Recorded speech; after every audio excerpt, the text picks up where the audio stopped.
지난주 말씀을 통해서 배고프다라는 말씀을 전달받았는데 한 주간 쭉 묵상을 하시면서 나는 어디에 지금 배고프고 또 어디에 내가 조금 목말라 있는가 참 질문을 많이 하는 한 주였습니다. 말씀을 묵상하면 묵상할수록 어떤 결론이 전사님이 내려졌냐면 내가 100% 온전히 사람 살리는 것에 집중하지 못하고 있었구나. 여러분 예배 드리는 이 시간에 이 시간만큼은 한 주간 동안에 시험도 끝나기도 했고 이제 각자 다시 재정비하고 있을 거예요. 그러나 오늘 이 시간만큼은 지금 이 40분, 30분도 안 되는 짧은 시간만큼은 내가 하나님께 오롯이 집중하는 예배의 축복 누리시기를 바랍니다. 오늘 여러분들의 인생이 세상이 말하는 것을 남기고 세상이 원하고 세상이 바라는 것에 집중하는 인생이 아니라 오늘 여러분들의 인생이 그리스도만 남는 인생 되기를 정말 소원합니다.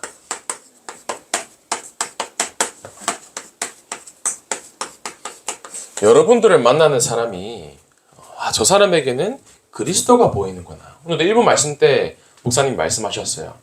이 사람을 만났을 때 내가 살아나야 되는데 힘이 빠져버리면 안 된다. 여러분들을 만나는 사람이 답을 얻고 힘을 얻는 증인으로서는 예배가 되길 소원합니다. 그래서 지난주 말씀이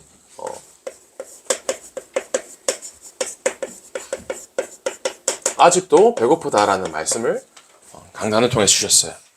그러면 배고프다 했을 때 무언가 충족이 되지 않는 상태가 배고프다는 상태가 되겠죠. 그 말은 세상 것으로 배고프고 세상의 것으로 나를 채우는 것이 아니라 하나님께서 살리고 또 세우고 보내는 인생이라고 말씀하셨어요. 그래서 전사님 말씀을 쭉 묵상하면서 그렇다. 살리고 세우는 보내는 인생이 무엇일까? 결국은 그리스도만 남는 인생이지 않냐. 여러분 오늘 이 시간에 한번 다른 것은 세상 것이지만 내가 어디에 배고프냐. 영적 욕심을 가지는 것에 배고픈 인생 되길 바라요. 욕심이라는 것은 안 좋은 단어로 사실은 많이 쓰이긴 하죠. 그러나 내가 영적인 축복을 갖는데 욕심을 여러분들이 가져보세요. 교회에서 진행되는 훈련이다. 어떠한 중요한 스케줄이다. 여러분들이 앞장서서 쓰임받고 어디에 조금 응답을 받으면 좋겠냐면 예배의 자리에 먼저 응답받으면 좋겠습니다. 내가 예배의 자리만큼은 내가 다른 것은 타협하지 않고 이 자리만큼 내가 눈에 보이는 물질적인 육신적인 자리도 마찬가지예요. 예배 드릴 때 나는 좋다. 앞에서 예배 드리는 거다. 뒤에서 이왕 예배 드리는 게 아니라 맨 앞쪽에 가서 조금 더 말씀에 집중하고 꼭 그게 기준이라고 할 수는 없지만 아무래도 앞쪽에 가면 집중이 더 잘 되거든요. 또 다른 자리가 있어요. 내가 맡은 역할적인 자리요. 예를 들어 무슨 임원을 하고 있다. 어떤 중요한 헌신을 하고 있다. 욕심을 가져보는 겁니다. 내가 예를 들면 어떤 임원의 자리를 맡았다. 중요한 헌신을 하는 위치에 있다. 내가 여기서 받을 응답은 무엇인가? 내가 하나는 남기고 또 내가 이것을 통해서 어떤가는 하나님 앞에서 응답을 받아야 되지 않는가? 거룩한 영적 욕심을 가져보는 겁니다. 조사님 같은 경우에는 되게 이 부분이 참 많아요. 조사는 영적인 욕심이 참 많거든요. 예를 들면 오늘도 헌당대회로 드려지는데 많은 분들이 있지만 중지자분들과는 할 수 없기 때문에 예를 들면 전도사님들 가운데서는 내가 제일 작정 많이 하고 하나님 경금 드린다. 또는 이번에 추수감사제를 드린다면 저 지금부터 지금 차곡차곡 준비를 하고 있거든요. 하나님 앞에서 드리고 싶으니까 마음이. 전도사님들 가운데서는 내가 가장 불신자 전도 많이 한다. 하나님 앞에서 제일 기도 많이 하는 전도사가 되어야지. 전도사님만의 영적인 욕심이 있어요. 여러분 오늘 이 시간에 한번 내가 어디에 지금 배고프고 욕심이 있는가? 어떤 내 환경과 내 상황과 내 배경이 각자마다 다 있잖아요. 그러면 배경 따라간다. 사실은 상황 따라간다. 내가 지금 어디에 욕심이 있는지. 내가 가진 것을 위한 욕심이 아니라 하나님 앞에서 사람 살리는 욕심, 세우는 욕심, 보내는 욕심을 예배 시간에 회복하는 여러분 응답을 누리시기를 바랍니다. 그래서 내 인생이 여러분들 지금 나의 인생을 두고 지금 이미 응답받아야 돼요. 어떤 응답을 받냐면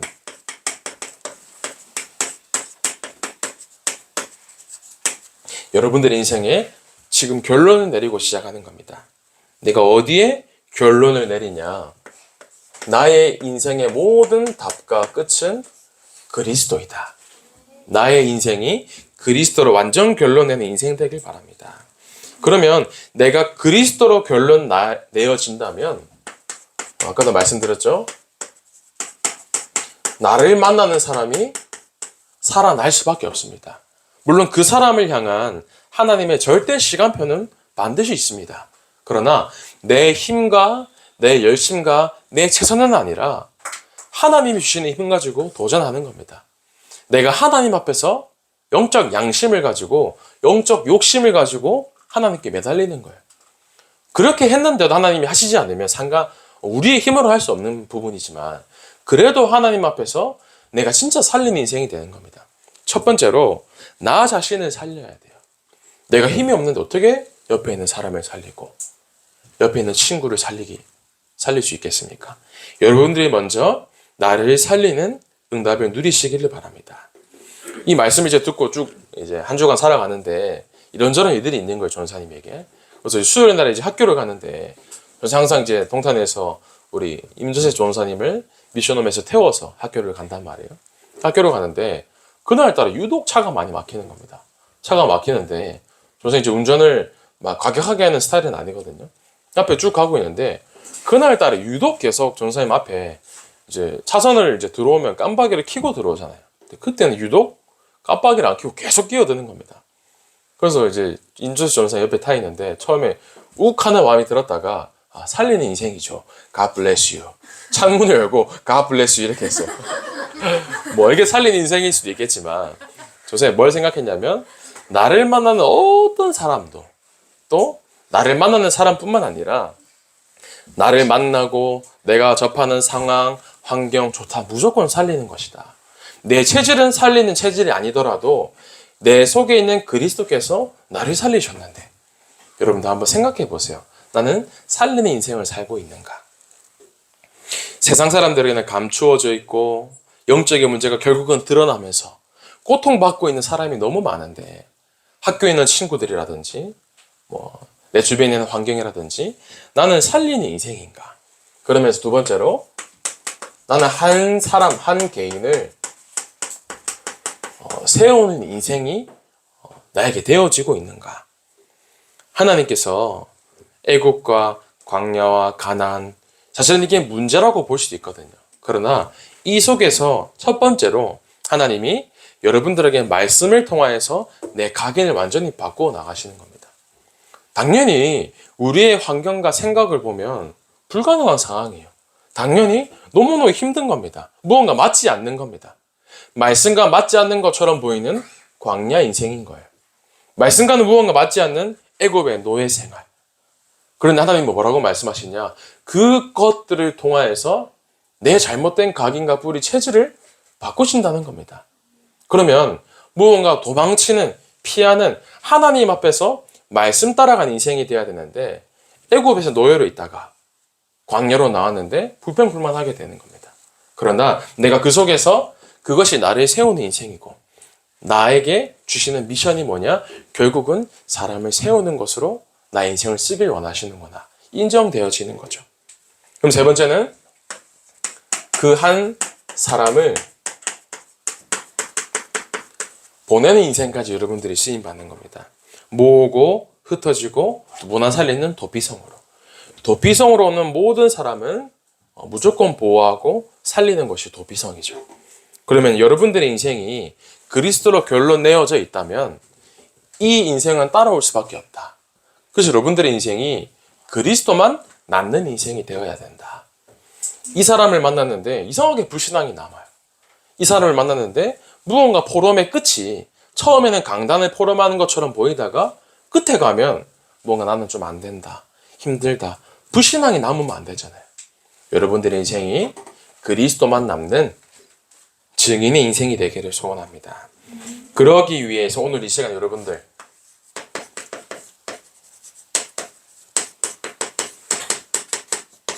나에게 주어진 인생 가운데 서론에서 벗어나시길 바랍니다. 서론이라는 말은 여러 군데에서 쓰이죠. 나의 상황 속에 지금 내게 주어진 서론이 무엇인가? 책을 볼 때 우리가 목차를 딱 먼저 보게 되죠. 차례나 목차를 보게 됐는데 이제 어떤 내용들이 쭉 담겨져 있는지 쉽게 파악할 수 있는 게 서론과 목차, 차례가 될 수 있어요. 그런데 그 목차에 계속해서 내가 집중하고 묶여 있다는 게 그 내용을 다 알 수 있는 것은 아닙니다. 전체적인 것을 보는 것이 서론이고 목차이지 거기에만 잡혀 있으라는 게 그것에 쓰여진 목적은 아니거든요. 논문을 보면 서론부터 이렇게 시작하게 되어 있죠. 대부분 이제 이 서론들을 보면 뭐 이 글을 왜 썼는지, 이 글이 주된 내용이 무엇인지, 논점은 무엇인지, 무엇을 말하고 싶은지 간략하게 써 있어요. 많은 사람들이 책을 읽을 때 이 서론을 깊게 보진 않거든요. 마찬가지요. 나에게 지금 나는 문제라고 생각하는 그것이 있을 겁니다. 무언가 나의 인생 속에서 진짜 말할 수 없는, 나만 가지고 있는 것처럼 보이는, 이것만 빨리 후딱 해치우고 이것만 사라지면 무언가 더 편해질 것 같은 서론이 있다는 겁니다. 근데 이 서론이 대부분 무엇이냐? 하나님이 주신 미션과 하나님이 주신 말씀과 언약을 놓치게 만드는 것이 이 서론이에요. 사단은 이 서론에 붙잡히도록 만듭니다. 앞으로 있을 본론의 응답과 결론이 있는데 이것을 붙잡지 못하도록 서론을 계속 매여있게 만든다는 겁니다. 혹시 내가 지금 갈등을 하고 있나? 하나님이 주신 갈등이 될 수도 있어요. 혹시 내가 지금 위기라고 생각하고 있고 내 생각을 계속 사로잡고 있는 염려가 여러분들에게 있을 수도 있습니다. 그런데 말씀은 뭐라고 말씀하시냐? 그 문제 보고 지나가는 것이다 라고 이렇게 얘기하세요. 여러분, 서론은 필요한 겁니다. 그러나 서론은 결국은 지나가는 것이에요. 지나간다는 말은 무시하라는 말은 아닙니다. 그러나 여기에 사로잡혀 있지 말라는 거예요. 하나님이 서론을 통해서 먼저 여러분들에게 방향을 보여주시는 겁니다. 그런데 여기에 붙잡혀 있는 것이 아니라 하나님이 이 속에서 내게 진짜 원하시는 게 무엇일까? 그것을 찾는 사람이 하나님이 원하시는 인생의 시작인 겁니다.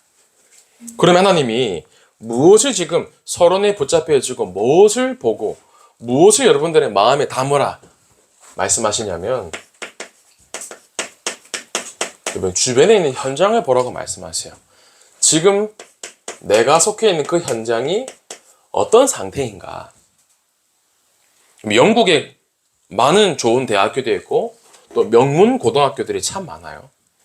그런데 영국의 고등학교의 지금 분위기가 어떠냐면 층수가 대부분 높은 학교들 보면 이제 코너들, 복도 끝에 가면 코너들이 있는데 거기에 이렇게 예쁘게 포장해서 무언가를 박스 안에 담아둬서 놔둔다는 겁니다. 한 군데가 학교가 아니라 여러 군데가. 이제 누구든지 편할 때 와서 이 포장된 걸 가져가라고. 근데 뭘 놔두냐면 누구든지 가져가라 하면서 이제 동성애의 성향을 가지고 있는 이제 사람들이 쓸 수 있는 성도구를 이렇게 학교에서 포장을 해서 놔둬요. 다른 곳이 아니라 학교에서. 왜 그러냐? 그게 부끄러워할 일이 아니야. 학교가 그렇게 가르치는 거예요. 부끄러워할 일이 아니라 자연스럽고 당연한 일이야. 그게 지금 일어나고 있는 학교의 실제 현장입니다. 아직 한국은 안 그런데요. 한국은 조금 그래도 괜찮아요. 그러나 가면 갈수록 얼마나 이 청소년들 문제가 심각해지냐. 게임은 당연한 거고요. 상태가 집중하지 못하는, 집착할 수밖에 없는 상태가 되는 겁니다. 혹시 내가 이번 주에 교과서나 문제집 말고 어떤 글을 좀 읽어본 랩런트가 있나요? 책을 읽었다라든지. 사실은 요즘은 현우가 읽었다고 하는데 요즘은 글도 사실은 읽기 힘든 정도의 상태가 되어버린 거예요. 그래서 이제 문해력이 약해서 글자를 잘 해석하지 못할 정도의 수준이 될 정도로. 다른 말로 도저히 집중할 수가 없는 상태가 세상의 흐름이라는 겁니다. 학업은 물론이고 예배 드리는 이 시간에도 집중하지 못하는 거예요. 그러니까 선생님 서론에 오늘 예배만큼은 기억나시죠? 아직 시간이 많이 흐르지 않았는데 혹시 나에게 또 생각과 마음이 다른 데 갈 수도 있다는 거죠. 그러면서 요즘 가장 문제되는 게 중독이에요. 나는 인정하기 싫은데 내 상태가 이미 이 중독의 상태에 빠져 있는 겁니다. 예배드린 이 시간에 혹시 뭐 카카오톡이나 아니면 뭐 인스타그램이나 뭐 틱톡이나 생각이 나고 들여다볼 수도 있고, 집에 있는 동안에도 말씀 1분, 5분, 10분 보는 건 힘든데 유튜브는 1시간 동안 보고. 그 말이 나는 인정하기 싫지만 내가 지금 다른 곳에 좀 집착되고 중독되어 있다는 겁니다. 한 주간 동안에 나는 하나님을 바라보는 깊은 묵상의 시간이 얼마나 나에게 되어지고 있었을까? 하나님께서는 다른 것에 집착되고 중독되게 원하시는 게 아니라 오로지 하나님께 집중하기를 원하십니다. 대부분 사람들이 이것을 놓치고 있게 돼 있죠. 나는 중독이라고 인정하기 싫은데 나도 모르는 사이에 이미 이 상태로 접어든 겁니다. 인정하기 너무너무 싫은데 예배드리는 이 시간에도 집중이 안 되어지는 거예요. 그럼 어떻게 됩니까? 분열되는 거예요. 쪼개지고 나눠지고 나의 상태가 견디지를 못하는 상태가 되는 거죠. 너무나 요즘은 이제 흔하게 나오니까요. 기생충이라는 되게 유명한 영화에도 나왔던 한 배우가 사실은 요즘 마약을 했다, 뭘 했다 말이 많죠. 사람들이 이렇게 얘기를 해요. 이 사람만큼은 워낙 구설수도 없었고 문제가 없던 사람인데 믿기지가 않는다.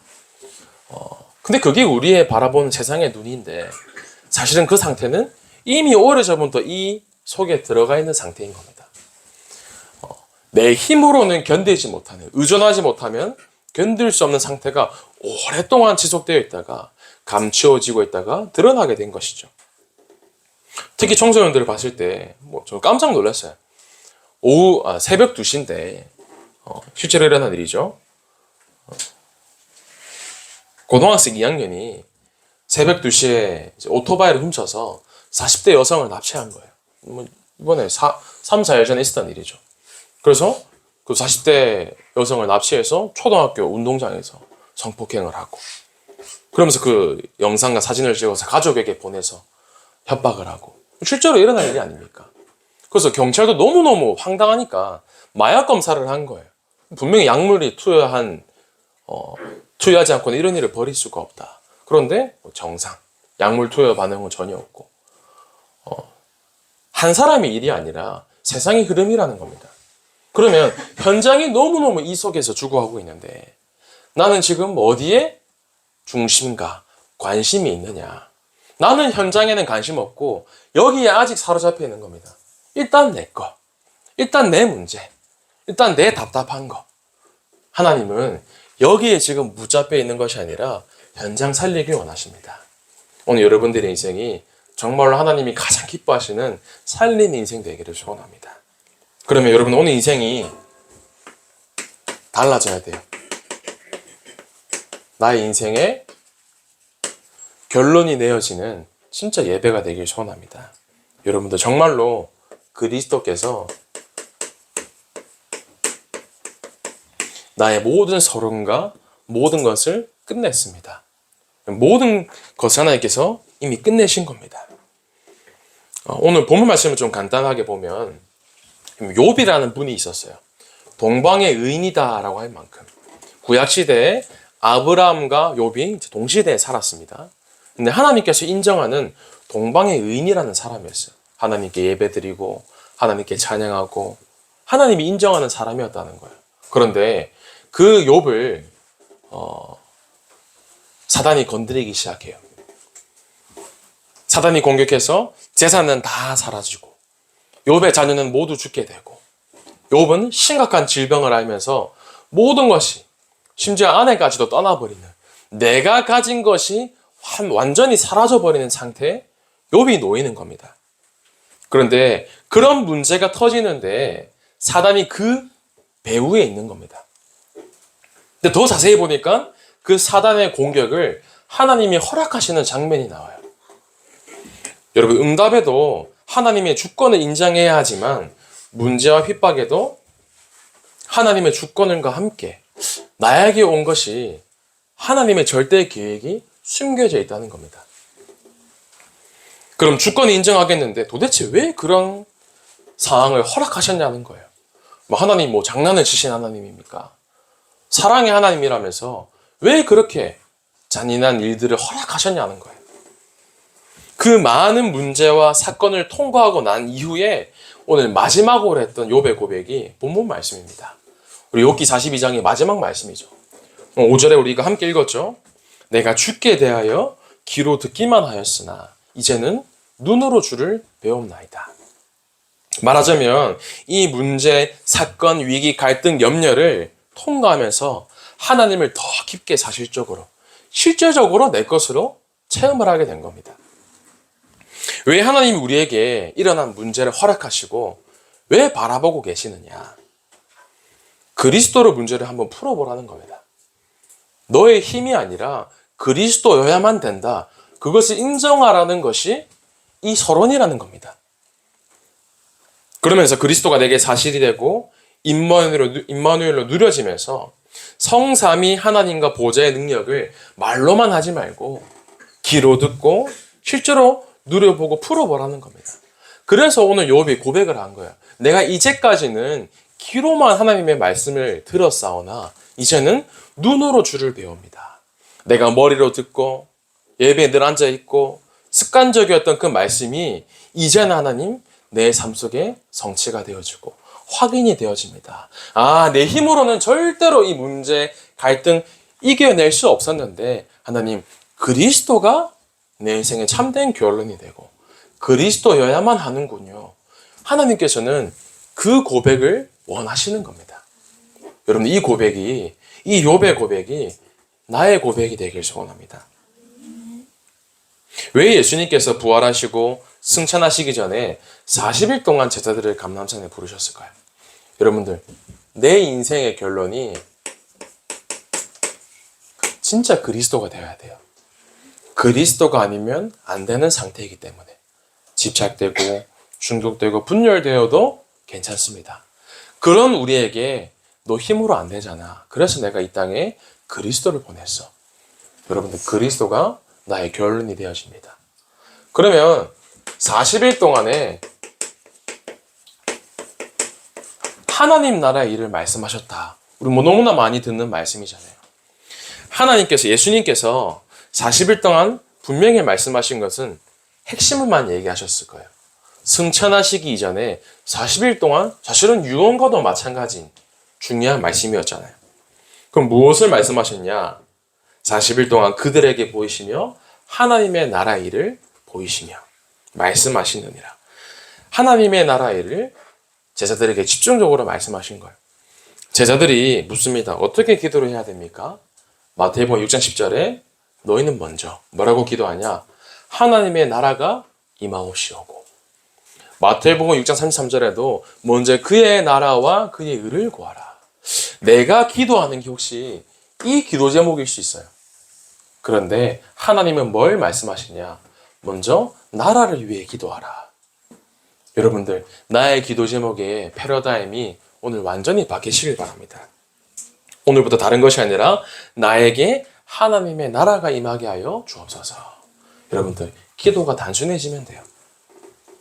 3단체가 네피림으로 나를 비우고 접신운동할 때 나를 비우고 귀신의 접신운동가 초능력 운동가 명상 운동을 할 때 여러분들은 뭘 넣고 기도해야 되냐? 이것 넣고 기도해야 돼요. 말씀에서 한번 이렇게 말씀하신 적이 있어요. 순례자의 길이라는 책이 있는데 한번 읽어보라 하셔서 읽어봤어요.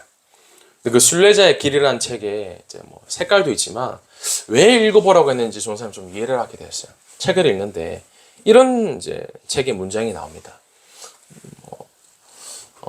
한 순례자가 이렇게 기도를 한대요. 하루에 1000번 동안 주여 나를 불쌍히 여기어 주옵소서. 1000번을 매일매일 기도한다는 거예요. 그럼 그 말이 뭔가 내가 진짜 불쌍하고 나를 뭔가 낮추고 부정적인 기도를 하는 것이냐. 책을 가만히 읽는데 뭘 전사님 확인하게 되었냐면 나를 불쌍히 여겨달라는 말은 나는 절대 불가능하오니 내게 그리스도가 필요합니다. 그 고백이더라고요.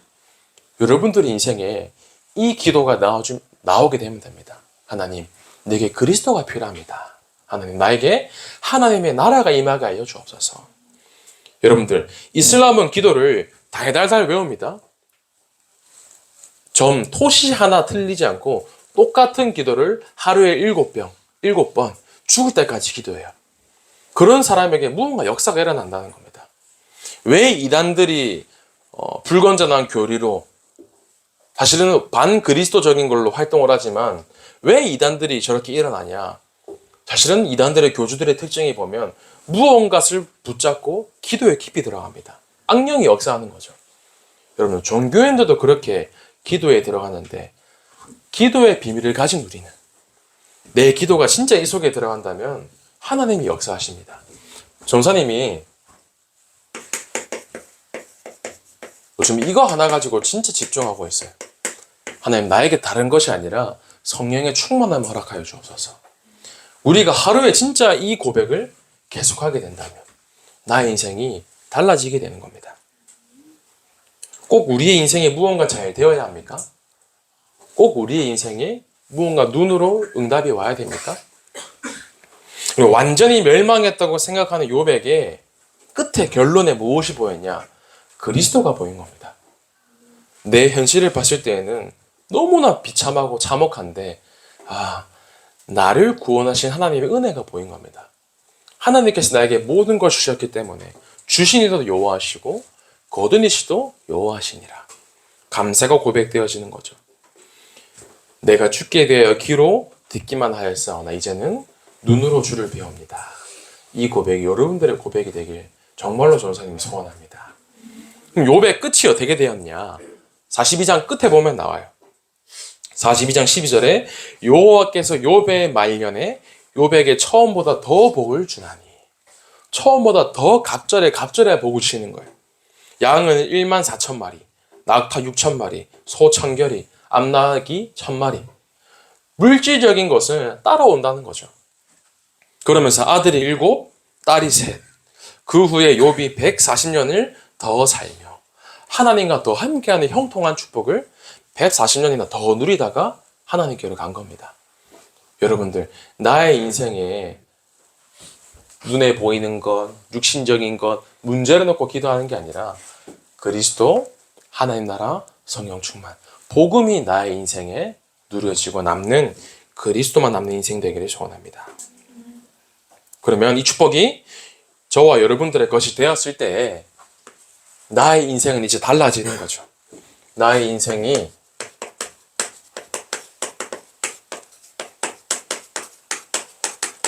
현장에 망대 세우는 인생이 되는 겁니다. 나의 스펙을 위한 것이 아니라 나의 어떠한 명예와 성공을 위한 것이 아니라 현장에 죽어가고 있는데 현장에 망대를 세우는 인생이 되는 거예요. 그러기 위해 첫 번째로 제일 중요한 거죠. 여러분들의 인생에 눈에 보이지 않는 망대를 세우는 게 너무너무 중요해요.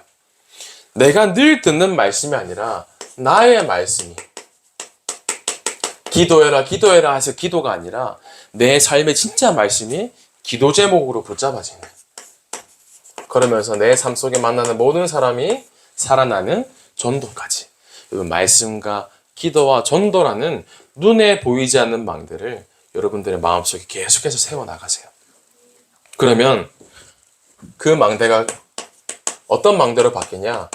절대로 무너지지 않는 망대가 되어집니다. 그래서 내 안에 흔들리지 않는 절대 망대가 있어야 돼요. 흔들리지 말라는 말이 넘어지지 마라, 그 말은 아니에요. 순간적으로 욱할 수도 있죠. 짜증이 날 수도 있어요. 염려가 올라올 수도 있어요. 그러나 거기에 사로잡히지 않는 상태가 되는 겁니다. 내 안에 절대 망대를 세우면서 현장에 그리스도의 빛을 비추는 망대와 함께 교회 살리는 망대로 여러분들이 들어가는 겁니다. 그래서 전사님 말씀을 쭉 묵상하면서 어떤 결론이 되어졌냐면 대단한 것이 망대가 아니라, 다른 것이 망대가 아니라 여기 앉아있는 여러분이 망대다. 나 자신이 그리스도의 절대 망대가 되기를 소원합니다. 그래서 불신자들이 봤을 때에도 야, 쟤는 진짜 다르다. 심지어 교회에 있는 중직자분들이나 목사님이나 사람들이 봤을 때에도 야, 저 렘넌트는 예배 드리는 모습도 다르다. 오늘 여러분들 가서 한번 보여주세요. 산부 예배 올라가시잖아요. 야, 쟤 무언가 다르구나.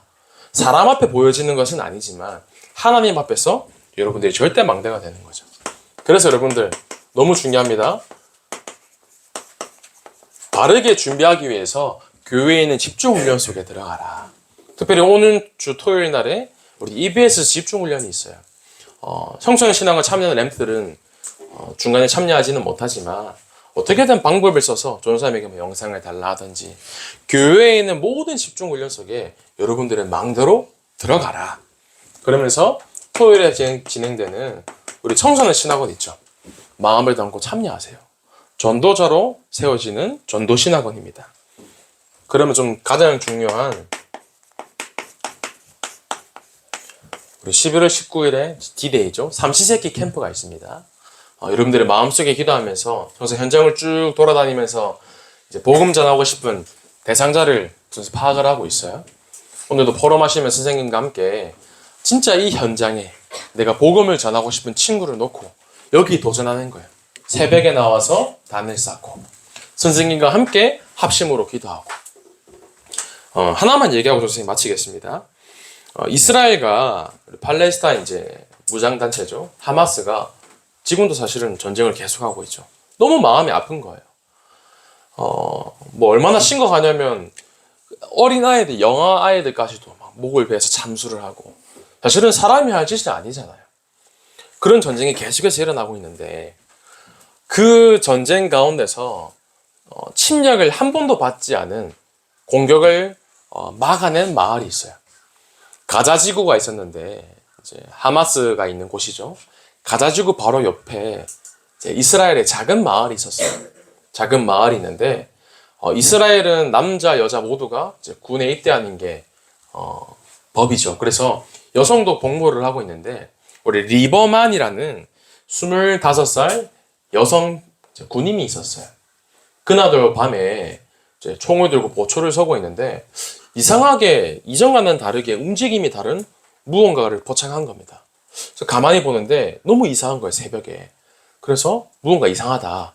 온 동네 이스라엘 그 동네에 있는 사람들을 깨워서 총을 나눠준 겁니다. 모두가 훈련을 받았기 때문에 뭐 총을 들면 바로 군인으로 바뀌거든요. 그래서 총을 다 나눠주고 사람들이 기다리고 있는데 그때 딱 하마스가 처음으로 공격이 들어온 겁니다.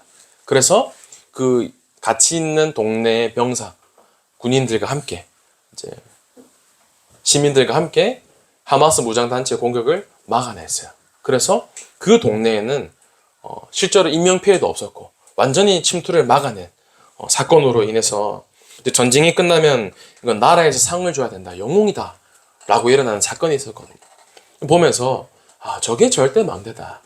결국은 저 25살 여성 한 명 때문에 그 지역 전체가 살아난 거예요. 여러분들 나은 사람이면 가문 살릴 수 있습니다. 나은 사람이면 학교 살릴 수 있습니다.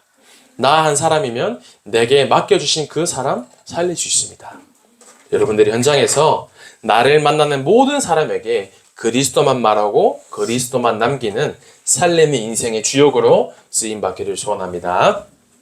하나님 감사를 드립니다. 우리 모든 렘넌트들의 인생이 살리고 세우고 보내는 인생 되게 하시고 우리 귀한 렘스를 만날 때마다 다른 것이 남는 것이 아니라 오직 그리스도만 남는 인생 될 수 있도록 하나님께서 두 손 들어 축복하여 주옵소서. 살아계신 예수 그리스도 이름으로 기도하옵나이다. 아멘.